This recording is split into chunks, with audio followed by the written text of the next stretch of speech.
On chante des beaux cantiques à notre Dieu à l'Église.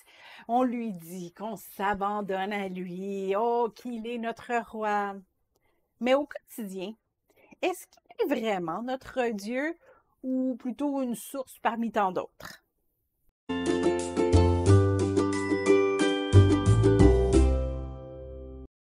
C'est un des versets de base, lorsqu'on parle du plan du salut.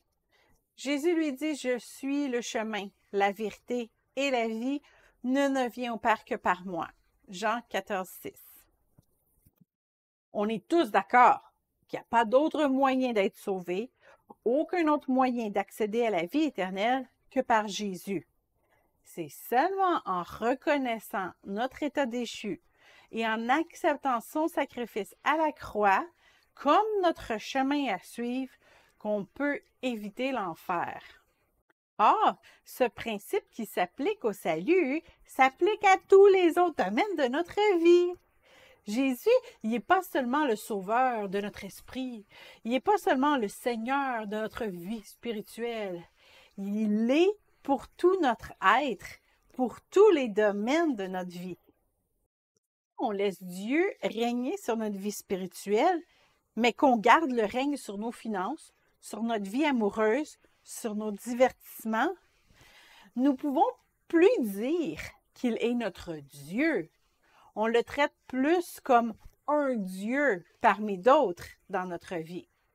Un peu comme les Grecs qui ont été évangélisés par Paul. Comme Paul les attendait à Athènes, il sentait au-dedans de lui son esprit s'irriter à la vue de cette ville pleine d'idoles. Acte 17,16. Il a d'ailleurs utilisé leurs coutumes pour leur présenter Christ. Car en parcourant votre ville et en considérant les objets de votre dévotion, je l'ai même découvert un autel avec cette inscription « À un Dieu inconnu ». Ce que vous révérez sans le connaître, c'est ce que je vous annonce. Acte 17, 23. Ce peuple vivait avec plusieurs divinités. S'il avait besoin d'aide pour avoir des enfants, il faisait appel au dieu de la fécondité. S'il avait besoin d'aide pour la navigation, il se tournait vers le dieu de la mer. Il y avait un dieu pour l'amour, un dieu pour la guerre, un dieu pour le commerce, etc. Et plusieurs dieux pouvaient même combler les mêmes besoins. Donc, si une prière à un dieu n'était pas répondue, les Grecs pouvaient essayer un autre dieu. Lorsque Paul leur a annoncé qu'il n'y avait qu'un seul Dieu, ce message était révolutionnaire. C'était même peut-être un peu inquiétant pour eux, parce que s'il y a juste un Dieu, ça signifie qu'il n'y a pas d'autre option. S'il n'y a qu'un seul Dieu, il n'y a pas de plan B si notre prière n'est pas exaucée. En sortant de l'Égypte, les Israélites aussi avaient été placés dans le même défi lorsqu'ils ont reçu les 10 commandements. Aujourd'hui, on n'a plus vraiment des petites statuettes dans nos maisons auxquelles on fait des sacrifices pour obtenir des faveurs. Mais parfois, notre cœur est encore divisé. On prie pour que Dieu supporte un de nos projets financiers, mais lorsqu'il ne nous donne pas l'argent qu'on a demandé, on se tourne vers des créanciers. On prie que Dieu nous trouve un partenaire de vie.